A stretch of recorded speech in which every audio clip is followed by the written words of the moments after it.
In Pashas Vayeshev, we learn about Yosef interpreting the dreams of the butler and of the baker, and we understand why the butler's dream is important.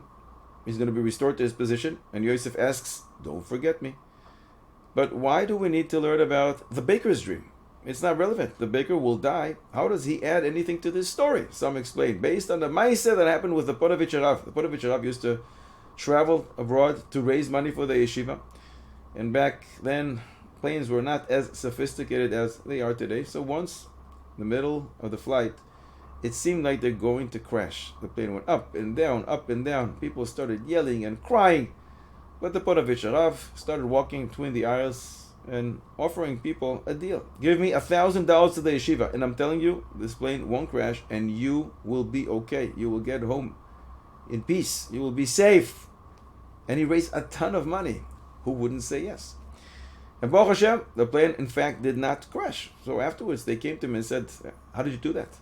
I mean, you raised a lot of money, but how did you know? Was this a moifes? Was this an open miracle? Do you have Ruach HaKodesh? How did you know the plane won't crash?" And the Ponevezh Rav said, "Listen, I did a very simple calculation. I'm going to raise a ton of money for the yeshiva. If I come back, I come back with all the money. And if I don't, no one is going to sue me. There's not going to be anyone to sue. I won't be around, and these people won't be around." With that, we can understand. If Yosef would only interpret the dream of the butler, Paro is going to restore you back to your position. That doesn't prove anything. Maybe he made the same calculation the Ponevezh Rav did. If I'm successful, great. He's going to owe me one.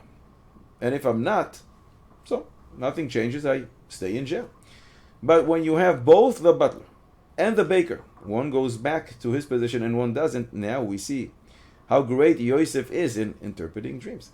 If Yosef would solve for both of them, you're both going to be restored to your position. And they would hung the baker. That's a proof Yosef doesn't understand dreams. He doesn't know how to do it. If Yosef would explain to both of them, you're both going to die, but the butler is restored to his position, that's another proof Yosef doesn't know how to interpret dreams.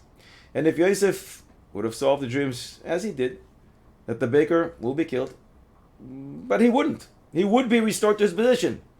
So too, people would say, Yosef doesn't know dreams. He doesn't understand what he's doing.